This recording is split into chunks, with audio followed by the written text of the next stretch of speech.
What is going down, Niner Empire, YouTube? It is your boy Danny G, TV in the house. The 49ers own the Rams once again, beating them 31-14.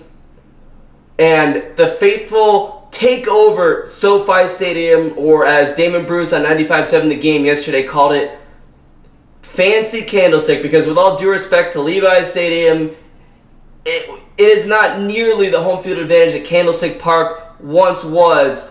So Fancy Candlestick is a great nickname for SoFi Stadium, because with it only being a 5-hour drive and 2-hour flight away from the Bay Area, and with a lot of the Niner fans already living in the LA area themselves, it makes perfect sense that the Niners are going to have a home field advantage whenever they play there, and you can argue that it is the best home field advantage they've had since Candlestick Park.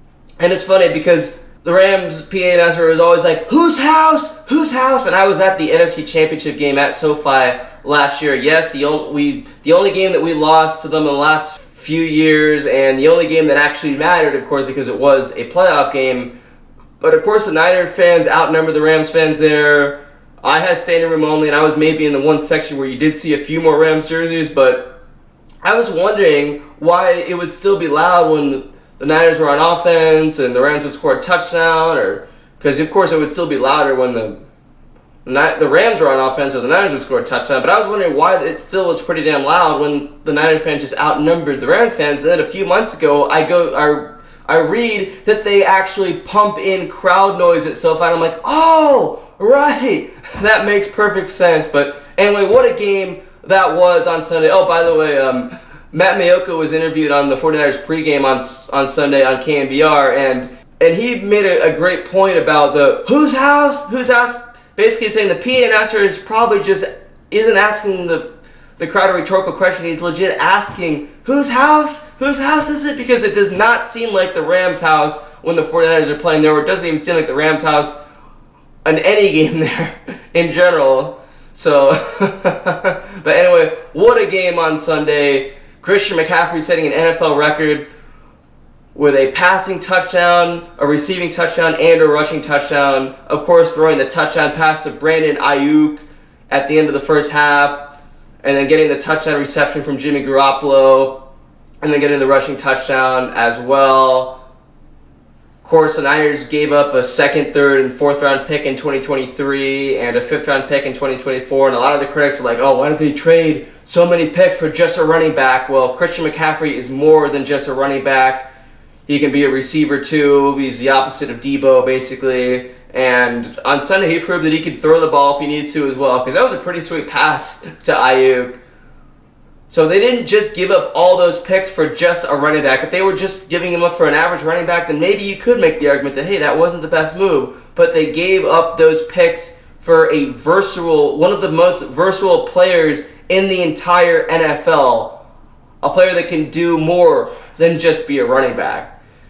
And the Niners defense played great. They bounced back after having that rough game against Kansas City, but to be fair to them, they were playing one of the top offenses in the league, and Patrick Mahomes in the Kansas City Chiefs, but they bounced back in this game. Nick Bosa and Fred Warner had a sack.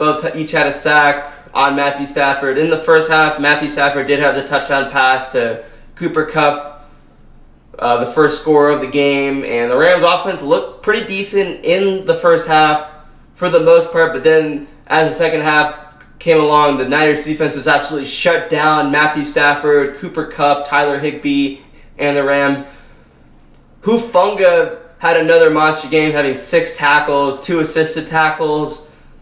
Talua Hufanga has just had a monster year this year. Later on, at the end of the game, Jimmy Garoppolo found George Kittle for the touchdown. That's Kittle's second touchdown reception this year, the first one being last week against the Chiefs. I'm expecting to see more of that Garoppolo-Kittle connection. And Jimmy Garoppolo had a pretty damn good game. I believe he was 21 of 25, threw for about, 235 yards, something like that. And he set a record of completion percentage from last time the highest completion percentage since Steve Young in the year I was born, 1997. So Jimmy Garoppolo, he's not perfect. He had some rough throws, of course. He threw that pass to Jalen Ramsey that was almost picked off, but he dropped it. But Jimmy Garoppolo, he looks good at a lot of times, and he might not be the best at the big, deep passes, but as long as he continues to be as accurate as he is on those short passes, his offensive line is able to protect him well enough, get the receivers open, then Jimmy's going to look absolutely great. And even when he doesn't look great, he'll do enough for this team to win, because his record speaks for itself. And if Jimmy Garoppolo is just able to do that well on the short passes, on the screen passes, and get it to the open receivers, then he's can do whatever it takes to win this team a Super Bowl. But anyway, that's all I got. The Niners got the bye week next week. Then they play the Then they play the Chargers at Levi's on Sunday Night Football after that. So looking forward to that. Danny G is out. Peace!